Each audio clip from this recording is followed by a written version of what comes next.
बच्चों, कशा आहे तुम्ही? मजेत आहे सगळे? तो आज आपण एक खूप बढिया सा टॉपिक इथे बघणार आहे. टॉपिकचं नाव आहे इलेक्ट्रोकेमिस्ट्री. इलेक्ट्रोकेमिस्ट्रीमध्ये आज आपण बघणार आहे व्हॉट इज इलेक्ट्रिकल वर्क. यार कशाला म्हणतात हे इलेक्ट्रिकल वर्क? काय रिलेशन असते गिब्स फ्री एनर्जी आणि सेल पोटेन्शियल? त्याच्यासोबतच आपण बघणार आहे स्टँडर्ड गिब्स फ्री एनर्जी आणि स्टँडर्ड सेल पोटेन्शियल याच्यामध्ये काय फरक असतो, काय रिलेशनशिप असते. तसंच आपण बघणार आहे इलेक्ट्रिकल वर्क कसं काढायचं. एखादी रिएक्शन जर स्पॉन्टेनियस असेल तर त्याच्यासाठी डेल्टा जी काय असते आणि ई सेल काय असते. सोबत आपण बघणार आहे इलेक्ट्रोड कशाला म्हणतात, किती टाईपचे इलेक्ट्रोड असतात, कशाला म्हणतात प्रायमरी रेफरन्स इलेक्ट्रोड, कशाला म्हणतात सेकंडरी रेफरन्स इलेक्ट्रोड आणि कशाला म्हणतात काय की जो इंडिकेटर इलेक्ट्रोड. या सगळ्या गोष्टीची इन्फॉर्मेशन आजच्या या व्हिडिओमध्ये तुम्हाला मिळणार आहे. सुरुवात करतोय टॉपिकला इलेक्ट्रिकल वर्कपासनं.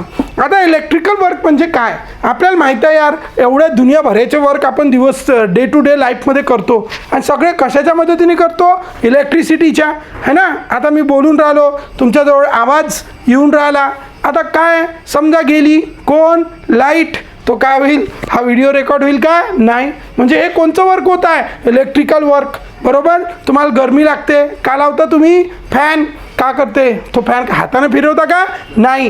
कोणचं वर्क? Electrical work. कोण फिरून राहिलं? तो फॅन. तुम्ही ते जुन्यात राहतात ते असे फिरवत होते, तुम्ही फिरवता का आता? नाही. कोणचं वर्क होत आहे? Electrical work. बरोबर. त्या फॅनला कोण फिरून राहिलं? इलेक्ट्रिकल. आजकाल तर लोकांना घेऊन जाते कोण? गाडी. पण त्या गाडीत टाकत नाही आपण काय? पेट्रोल. काय टाकतो? इलेक्ट्रिसिटी. म्हणजे ते पण कोणचं वर्क झालं? Electrical work. बरोबर. म्हणजे इलेक्ट्रिकल वर्क. चला आपली गाडीच घेऊन घेऊ. आता आपली जी गाडी आहे ते गाडी तुम्हाला घेऊन जाते, बरोबर. आणि त्या गाडीला काय मिळते? एनर्जी. कोणची एनर्जी? Electrical energy. मग त्या गाडीला जी इलेक्ट्रिकल एनर्जी मिळते त्याच्यासाठी काही घरून लाईट वायर नाही बांधून नेत त्याला का? त्या बॅटरी त्याच्यामध्ये काय लागलेली असते? एक बॅटरी. आणि तुम्ही जर मोबाईलची बॅटरी लावून गाडीला म्हणा फुल चार्ज आहे चालव, तर चालवेल का? नाही. तर त्या बॅटरीचं मॅक्झिमम वर्क ते किती करू शकते त्याची एक कॅपॅसिटी असते. त्यालाच आपण त्याचं काय म्हणतो? पोटेन्शियल. ज्याच्याबद्दल आपण खूप डिटेलमध्ये बोललेलं आहे. पोटेन्शियल कोणाला खूप खाते आपण म्हणतो याचं खाचं पोटेन्शियल जास्त आहे. बरोबर. कोणी खूप बडबड करते माझ्यासारखं दिवसभर, त्याचं कशाचं पोटेन्शियल जास्त आहे? बडबड करण्याचं पोटेन्शियल जास्त आहे. तसंच इथे प्रत्येक जे गोष्ट आपण जास्त करतो ती गोष्ट करण्याचं आपलं पोटेन्शियल कसं असतं? जास्त. तसंच ते गाडी ते बॅटरी किती वर्क करेल त्याचं वर्क करण्याचं पोटेन्शियल म्हणजे तुम्ही मोबाईलची बॅटरी फुल चार्ज आहे म्हणून काय त्याने लॅपटॉप चार्ज होईल का? नाही. किंवा त्याने गाडी चालेल का? नाही. थोडंसं एकच चक्काच फिरून दाखव फक्त असं म्हणाल तर जमन का? नाही. त्याचं काय असते? एक पोटेन्शियल. म्हणून वर्क किती होईल पहिले तो इलेक्ट्रिक वर्क म्हणजे काय हे समजलं. इलेक्ट्रिक एनर्जीच्या मदतीने जे काही वर्क होत आहे these works are called which work? Electrical work. Electrical work. ह्या सगळ्या वर्कला आपण इलेक्ट्रिकल वर्क म्हणतो. आणि इलेक्ट्रिकल वर्क किती होईल हे डिपेंड करेल की यार ती जे बॅटरी आपण वापरून राहिलो त्या बॅटरीचं पोटेन्शियल किती आहे याच्यावर डिपेंड करते. आणि पोटेन्शियलला आपण डिनोट करतो ई सेल. बॅटरी आणि सेलमध्ये काय फरक असते? जेव्हा खूप सारे सेल एक दुसऱ्यासोबत कंबाईन होतात, कंबाईन झाल्यामुळे त्याच्यापासून जे बनते ते बॅटरी. म्हणजे बॅटरी ते कोण असते? सेल. पण नंबर ऑफ सेल्स असतात. म्हणून आपल्याला डिपेंड करेल काय की इलेक्ट्रिकल वर्क किती होईल हे डिपेंड करेल कशावर? पोटेन्शियल किती आहे. पोटेन्शियल जर जास्त असेल तर वर्क सुद्धा कसं होईल? जास्त. पहिली गोष्ट झाली. आता दुसरी एक महत्त्वाची गोष्ट आहे की जर तुम्हाला माहिती असेल काय माहिती असेल की चलो ठीक आहे यार एवढी मोठी बॅटरी आहे लावून दिली, परंतु त्या बॅटरीतली किती एनर्जी कशात कन्वर्ट झाली? वर्क. हे कशावर डिपेंड करेल? बॅटरीतून आपल्याला करंट भेटून राहिला, एनर्जी भेटून राहिली. म्हणजे काय भेटून राहिलं? इलेक्ट्रॉन भेटून राहिले. कारण इलेक्ट्रॉनचा काय होता? फ्लो. मग तिथून इलेक्ट्रॉन येऊन राहिले. मग किती इलेक्ट्रॉन आले याच्यावर डिपेंड करेल वर्क किती. अरे मोबाईलमध्ये किती गाणे वाजवले याच्यावर डिपेंड करेल बॅटरी किती डाऊन होईल. म्हणजे त्या बॅटरीतून काय येत आहे? एनर्जी. मग ती एनर्जी कशाच्या फॉर्ममध्ये येत आहे? Number of moles of electron. म्हणून number of moles of electron जर जास्त ट्रान्सफर झाले तर इलेक्ट्रिकल एनर्जी कशी ट्रान्सफर होईल? जास्त. म्हणून electrical work is also directly proportional to the number of moles of electron transfer. आणि आपल्याला माहिती आहे जेव्हा 1 मोल इलेक्ट्रॉन ट्रान्सफर होतात तर किती कुलोम इलेक्ट्रिसिटी ट्रान्सफर होते? 96500 कुलोम. आणि मी जर म्हटलं n moles of electron transfer झाले 96500 कुलोम म्हणजेच किती फॅरेडे? 1 फॅरेडे. आता मी जर म्हटलं n moles of electron transfer झाले तर मग किती फॅरेडे? माहीत नाही. बरोबर. म्हणून 1 के लिए इतना तो n के लिए कितना, कितना is equals to n into F. म्हणून किती इलेक्ट्रिसिटी ट्रान्सफर होईल? n into F. ही झाली क्वांटिटी ऑफ इलेक्ट्रिसिटी. म्हणून फक्त पोटेन्शियल किती आहे हे महत्त्वाचं नाही आहे, हे महत्त्वाचं आहेच. जसं आता तुम्ही 12वीत आहे, बरोबर. तुमचं पोटेन्शियल किती आहे अभ्यास करायचं? तुमचं पोटेन्शियल आहे की यार तुम्ही 8 घंटे बसून अभ्यास करू शकता, पण तुम्ही करता किती आहे? 15 मिनटं. हे काय झालं? तुम्हाला रिझल्ट किती येईल हे 2 गोष्टीवर डिपेंड करते. एक, तुमचं पोटेन्शियल किती आहे. तुम्ही नर्सरीतल्या पोराला म्हणलं तू 12 घंटे बस आणि चल तू 12वीची एक्झाम दे, तर त्याच्याकडून होणार नाही. त्याचं पोटेन्शियल नाही आहे तेवढं, पण तो करून राहिला, 8 घंटे काम करून राहिला, पण तरी त्याचा तेवढा चांगला 12वीचा रिझल्ट येणार नाही.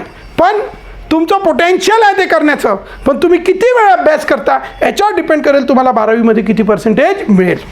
बरोबर. म्हणून वर्क किती होईल, वर्क काय, रिझल्ट तुमचं वर्क काय, तर ते किती होईल हे डिपेंड करतं किती गोष्टीवर? 2. एक तर पोटेन्शियल किती आहे.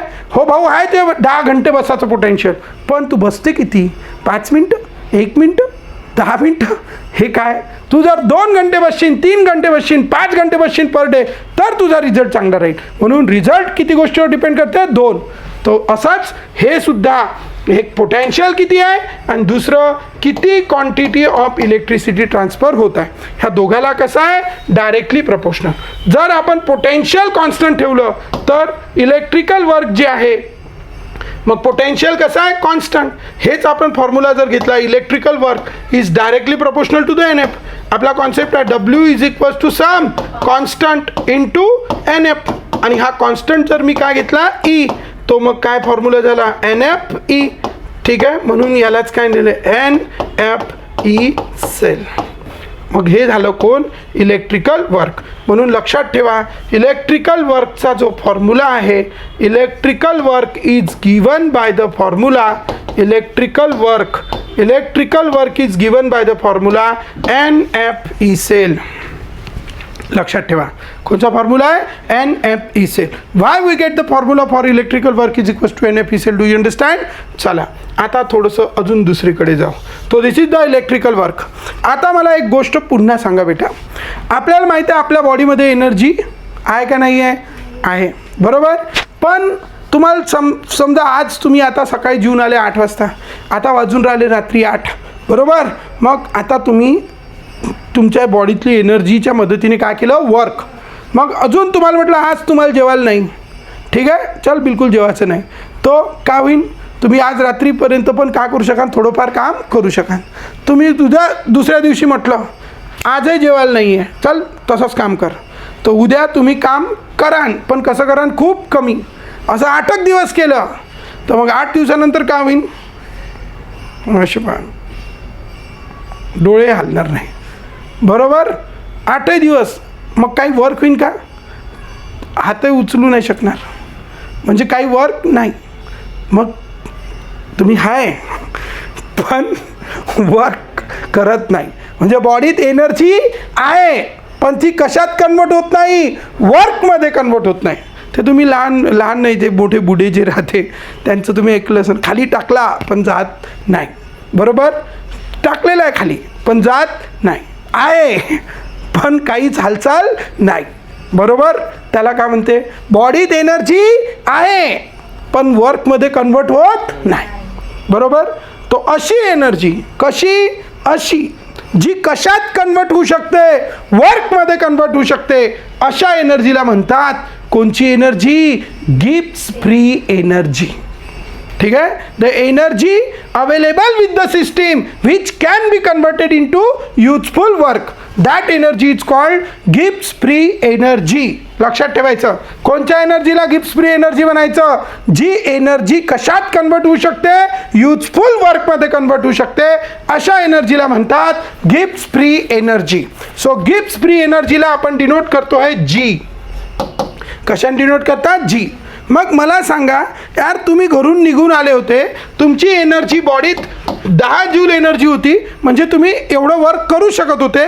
तुम्ही 8 वाजेपर्यंत काम केलं, मग आता तुम्ही 10 जूल वर्क करू शकाल का? ठीक आहे, किती करू शकाल? 2-3 जूल. म्हणजे तुम्ही ऑलरेडी किती वर्क करून टाकलं? 8 जूल.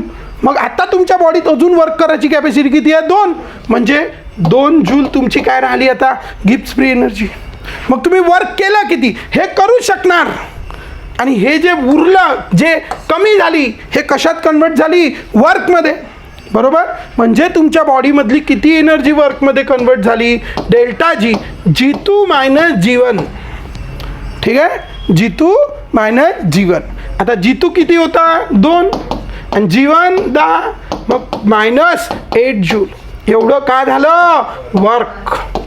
कोणचं वर्क झालं? Electrical work. कोणचं वर्क झालं? Electrical work. सांगा मग किती झालं electrical work? Delta G is equals to -8 joule. हे कोणचं वर्क झालं? Electrical work. किती झालं इलेक्ट्रिकल वर्क? कळलं?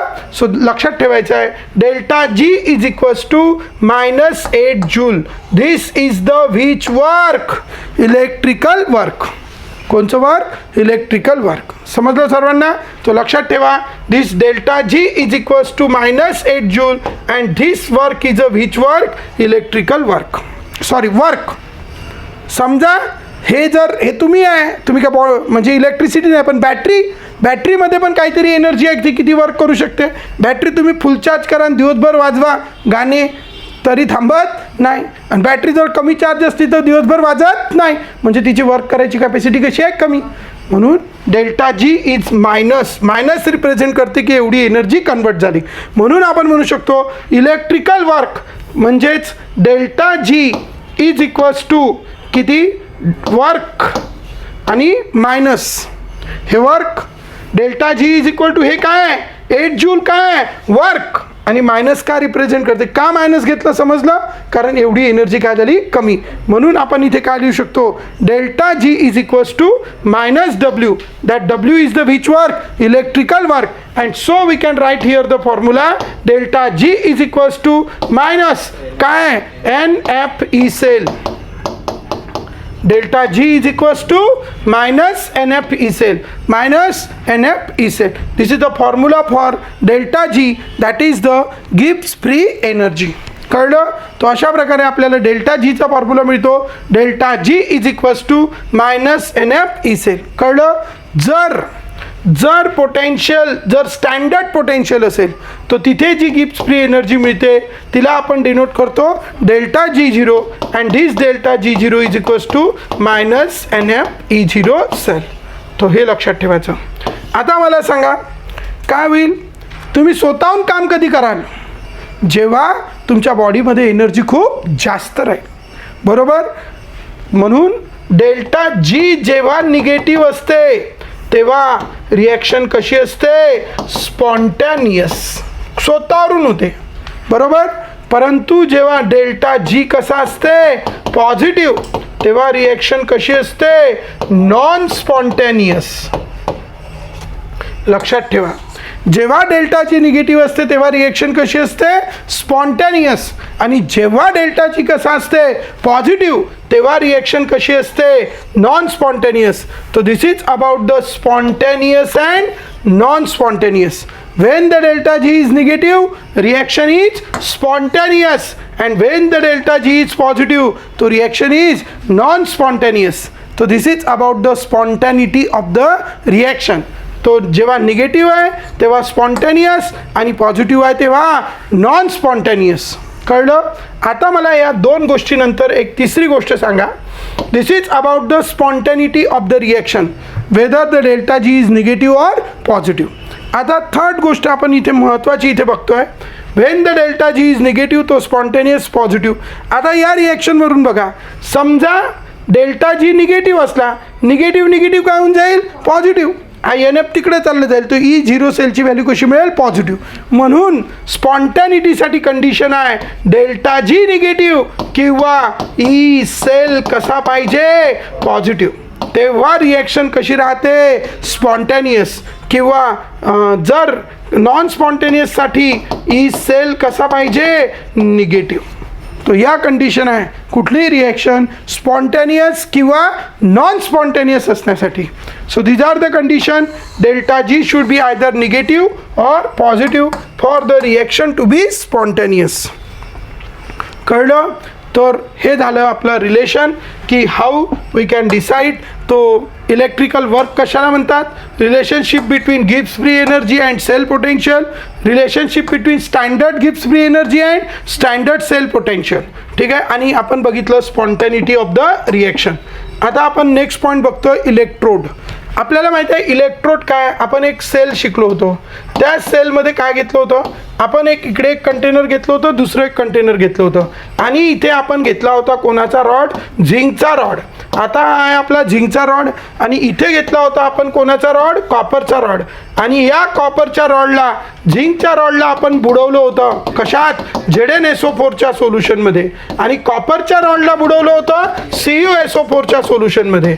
लक्षात ठेवा. वन्स मोर, झिंकच्या रॉडला कशात बुडवलं ZnSO4च्या सोल्युशनमध्ये आणि कॉपरच्या रॉडला कशात बुडवलं CuSO4च्या सोल्युशनमध्ये. मग आता झिंकचा रॉड बुडवला ZnSO4 आणि कॉपरचा रॉड बुडवला CuSO4. मग आता इथे काय होईल, हा झिंक आहे, आता झिंक आणि कॉपर आपण असं जोडून दिलं होतं. मग आता हा जो मेटल इलेक्ट्रोड आहे, मेटल जो याच्यात डुबवला यालाच आपण काय म्हटलं इलेक्ट्रोड. बरोबर. मग हा काय होते, जेव्हा इलेक्ट्रोड आपण याच्यात डुबवला तर काय झालं होतं मला सांगा. झिंकने काय केले होते, 2 इलेक्ट्रॉन दिले होते आणि दिले 2 फेकून दिले आणि स्वतः कशात जाऊन डुबला, Zn डाय पॉझिटिव्ह म्हणून सोल्युशनमध्ये जाऊन डुबला. तर सोल्युशनमध्ये कोणचे आयन आले, Zn डाय पॉझिटिव्ह आणि 2 इलेक्ट्रॉन त्याने कुठे ठेवून दिले मेटलच्या रॉडवर. म्हणून मेटलच्या रॉडवर कोणता चार्ज येईल निगेटिव्ह, कारण आपल्याला माहिती आहे electron carry with charge negative. मग इलेक्ट्रॉन कुठे ठेवले रॉडवर, म्हणून रॉडवर कोणता चार्ज येईल बेटा निगेटिव्ह चार्ज. बरोबर. आणि त्याच्यात कोण जाऊन डुबले Zn डाय पॉझिटिव्ह. बरोबर. आता मला सांगा सोल्युशनमध्ये कोणते चार्ज आहे रे बेटा पॉझिटिव्ह आणि इलेक्ट्रोडवर कोणते चार्ज आहे निगेटिव्ह. आणि पॉझिटिव्ह निगेटिव्हच्या मध्ये आता हे जे काही झालं कशामुळे झालं, जर या झिंकने इलेक्ट्रॉन दिले नसते तर असं काय घडलं असतं का, नाही. मग असं कशामुळे घडलं, झिंकने काय दिल्यामुळे इलेक्ट्रॉन दिल्यामुळे. मग आता झिंकने काय दिले रे बेटा 2 electron with the removal of 2 electron. तो zinc is converted into Zn dipositive. Zinc is converted into Zn dipositive with the removal of how many electron, 2 electron. बरोबर. मग ही प्रोसेस कशाची आहे रे ऑक्सिडेशन. मग झिंकचं काय झालं इथे ऑक्सिडेशन आणि त्याच्यामुळे इथे कोणते चार्ज आले पॉझिटिव्ह आणि निगेटिव्ह. आणि त्याच्यामुळे याच्यावर काय डेव्हलप होते पोटेन्शियल आणि त्याच पोटेन्शियलला म्हणतात कोणचं पोटेन्शियल ऑक्सिडेशन पोटेन्शियल. कोणचं पोटेन्शियल ऑक्सिडेशन पोटेन्शियल. बघ पोटेन्शियलचं मगाशी मिनिंग मी त्या दिवशी सांगितलं होतं तुम्हाला, किंवा जेव्हा मेटल त्याच्या इलेक्ट्रोडमध्ये डुबते तेव्हा त्याच्यावर जे काय डेव्हलप होते त्याला काय म्हटलं पोटेन्शियल. मला वाटतं आपण याच्या अगोदरच्या व्हिडिओमध्ये पोटेन्शियलच्या डेफिनेशन पाहिलं आहे. बरोबर. पोटेन्शियल आपण बघितलं आहे. आता आपल्याला फक्त इलेक्ट्रोड बघायचा आहे.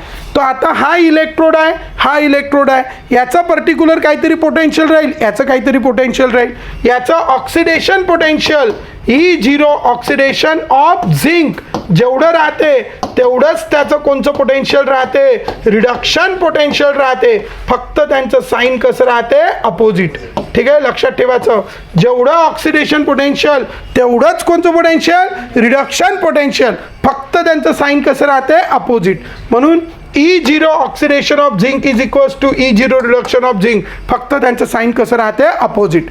मग आता हा जो इलेक्ट्रोड आहे आपण याच्यातून एक फॉर्म्युला शिकलो होतो बेटा, याचं होते ऑक्सिडेशन आणि याचं होते रिडक्शन. म्हणून आपण काय केलं होतं E0 oxidation of anode plus E0 reduction of cathode, ह्या दोघांना जर आपण काय केलं मिक्स, तर आपल्याला काय भेटते E0 sale.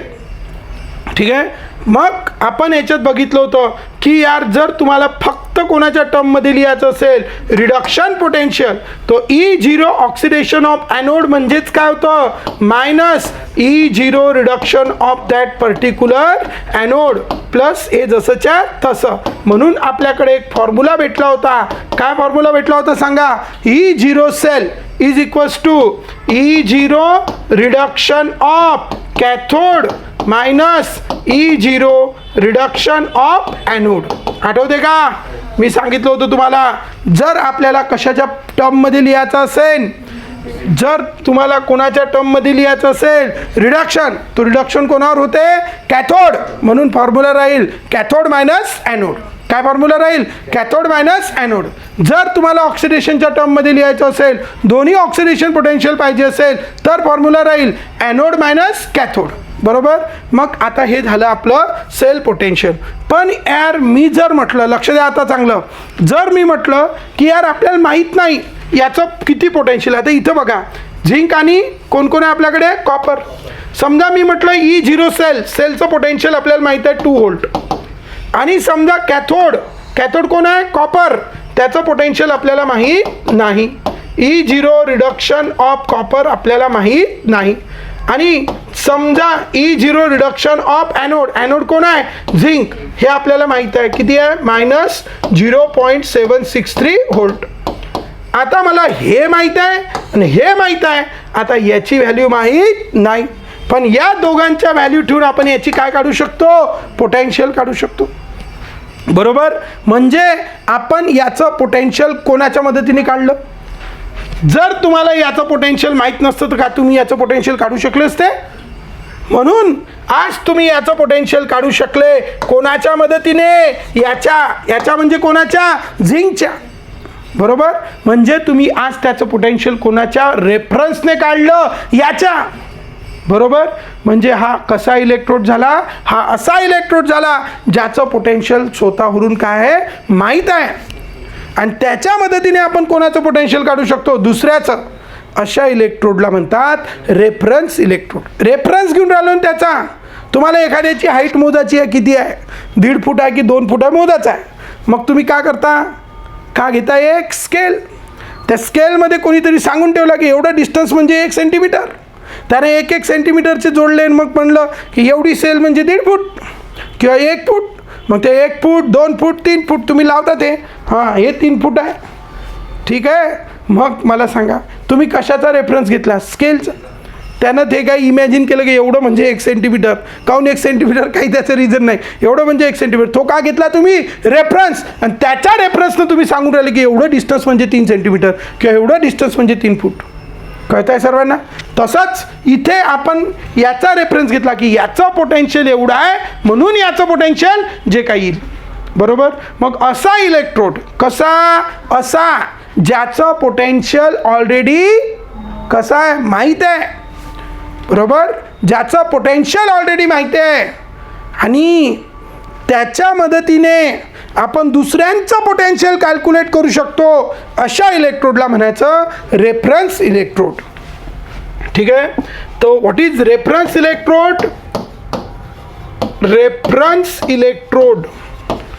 Reference electrode, the electrode which is used to find out the potentials of other electrode, or electrode with the help of which we can find out the potential. We can find out the potentials of other electrodes. We can find out the potential of other electrode called as which electrode? Reference electrode. ऐसे electrode को हम कौन सा electrode कहेंगे? Reference electrode. तो which electrode is a reference electrode? Do you understand? ऐसा electrode जिसके help से हम दूसरों का पोटेंशियल फाइंड आउट कर सकते हैं, ऐसे इलेक्ट्रोड को हम कौन सा इलेक्ट्रोड कहेंगे? Reference electrode. आता आपण त्याच्यात 2 गोष्टी आहे. एक जसं कॉपर आहे, कॉपर. आता कॉपरचं पोटेन्शियल समजा आपण कोणासोबत कनेक्ट केलं, त्याला झिंकसोबत कनेक्ट करून त्याचं काढलं आणि त्यातल्या अजून दुसऱ्यासोबत कनेक्ट केला. कॉपरला समजा कोणासोबत कनेक्ट केला, आयरन, आणि ह्या पोटेन्शियल सेलचं पोटेन्शियल माहीत आहे आणि कॉपरचं आत्ता माहीत केलं त्याच्यासोबत कनेक्ट करून, आणि आता कोणाचं काढलं, एपी. म्हणजे हा पण कोण झाला मग आता, रेफरन्स. मग रेफरन्स दोन टाईपचे आहे. एक ज्याचं स्वतःचं पोटेन्शियल आपल्याला माहीत आहे, त्याचं कोणासोबत कनेक्ट करून काढलं नाही, बरोबर, आणि त्याच्या मदतीने डायरेक्ट दुसऱ्याचं काढून राहिलो, तो झाला प्रायमरी रेफरन्स. आणि दुसरा, त्यानं पहिले स्वतःचं पोटेन्शियल कॅल्क्युलेट केलं कोणासोबत कनेक्ट करून, दुसऱ्यासोबत, प्रायमरीसोबत, आणि मग त्याच्या मदतीने दुसऱ्याचं काढून राहिलो, तो मग हा झाला सेकंडरी रेफरन्स. तो किती टाईपचे रेफरन्स झाले, दोन, बरोबर. उदाहरण सांगतो. कोणीतरी सांगून ठेवलं असेल की एवढं डिस्टन्स म्हणजे 1 मिलीमीटर, 1 mm, बस एवढं म्हणजे 1 mm. मग त्याने लोकांना मल्टिप्लाय केलं, मग त्याच्यावर बनवलं सेंटी, मग सेंटीने बनवलं 1 मीटर, मग त्याच्यावर बनवली 5 मीटरची स्केल, आणि त्याच्यावर डिस्टन्स मोजलं, मग हे डिस्टन्स किती, 15 मीटर, बरोबर. मग 1 mm हे प्रायमरी रेफरन्स. मग 10 मीटर 5 मीटरची स्केल बनवली, ते कोण, सेकंडरी रेफरन्स. 10 मीटरची बनवली, तेही सेकंडरी रेफरन्स, बरोबर. पहिले या 1 mmच्या आणि याची बनवली, मग याच्या मदतीने दुसऱ्याची मोजून राहिलो, तर हे कोण झालं, सेकंडरी. आणि हे 1 mm म्हणजे काय झाला, प्रायमरी रेफरन्स. कळलं. तो in this way we have the how many types of reference electrode, 2 type. One is a primary reference electrode, another is a secondary reference electrode. So what is the primary reference and what is the secondary reference electrode, do you understand? So primary reference electrode, how we can define this primary reference electrode? Primary reference electrode, the electrode whose potential, the electrode whose potential is already known or arbitrarily it is taken as a constant value. It is taken as a constant value. असा electrode ज्याचं potential already known आहे किंवा arbitrarily त्याला एक कोणची value घेतलेली आहे, constant value, and it is used to find out the potentials of other electrode.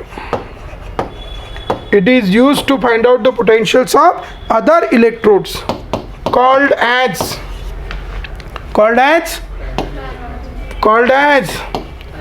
primary reference electrode. ठीक है.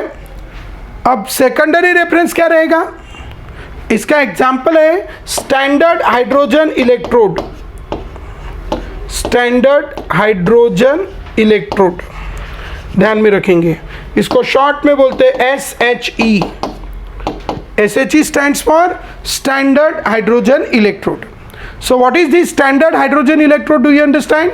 What is standard hydrogen electrode? The reference electrode whose potential is already known. Once more, which electrode? The reference electrode whose potential is already known, and whose potential is already known and which is used to find out the potentials of other electrode. It's called primary reference electrode. अब secondary reference की definition हम इसी से लिखेंगे. What is secondary reference electrode? Secondary reference electrode, the reference electrode whose potential is first calculated, by connecting with, whose potential is first calculated by using primary reference electrode, and then it is used to calculate, and then ये cancel हो जाएंगे and then it is use to find out the potentials of other electrode, it's called secondary reference electrode. उसका example है calomel electrode, इसका example है calomel electrode, ध्यान में रखेंगे। इसका दूसरा एग्जाम्पल है calomel electrode. So what is calomel electrode, do you understand? तो हमारे पास टू टाइप के रेफरेंस इलेक्ट्रोड है, एक है प्राइमरी रेफरेंस इलेक्ट्रोड और दूसरा है सेकेंडरी रेफरेंस इलेक्ट्रोड। तो किसको कहेंगे सेकेंडरी रेफरेंस इलेक्ट्रोड, किसको कहेंगे primary reference electrode, do you understand? तो ध्यान रखेंगे बच्चों, कितने टाइप के रेफरेंस इलेक्ट्रोड है। तो अब हम डिटेल में पढ़ने वाले हैं, जिसको आधा घंटा वगैरह लगेगा, प्राइमरी रेफरेंस इलेक्ट्रोड, जिसको हम कहते हैं SHE। या हम एक काम करते हैं, कल हम शुरुआत करते हैं किसको, SHE को, that is the standard hydrogen electrode, जो बहुत ज़्यादा इंपॉर्टेंट है। तो हम नेक्स्ट लेक्चर में पढ़ेंगे SHE। तब तक यार देखो, इतने दिवाली में भी आपके लिए वीडियो बना रहा हूँ। अगर आप वीडियो देख रहे हो और आपको अच्छे लग रहे तो वीडियो को लाइक करना मत भूलना, वीडियो को शेयर करना मत भूलना, और साथ साथ अगर आपने अभी तक चैनल को सब्सक्राइब नहीं किया तो सब्सक्राइब करना मत भूलना। बाकी काम नेक्स्ट लेक्चर में देखेंगे, तब तक के लिए शुरुआत होगी सही तो मेडिकल और इंजीनियरिंग एंट्रेंस एग्जाम में सफलता मिलेगी वही। बच्चों के उज्जवल भविष्य के लिए JSM को बड़ी मेहनत के साथ स्थापित किया है मनोज परघन सर ने, जहां बच्चे हंसी खुशी के वातावरण में सब्जेक्ट को practically experienced end qualified teachers द्वारा मन लगाकर पढ़ते हैं। JSM have highly air-cooled digital classroom with advanced seating arrangement. Enthusiastic study environment created by Manoj sir by providing unique great concepts and tricks to learn chemistry. With full library support and under observation reading room for hard-working students. A detailed and conceptual teaching by well-experienced and dedicated teaching staff. Planning session by educational advisor. Practical knowledge is given to student by performing lab experiments by faculties. Specified dining area for lunch. A specified underground parking for students' vehicles. Students' personal doubt session to have a best result. Special sports and yoga activity to improve students' physical and mental health. With the best medical and engineering selection of JSM in Government NET and IIT College. JSM IIT Medical Hub 2-year integrated program for 11th and 12th physics, chemistry, maths and biology. इसलिए सही शुरुआत करें JSM IIT and medical hub के साथ, जहां education ही है सर्वोपरि।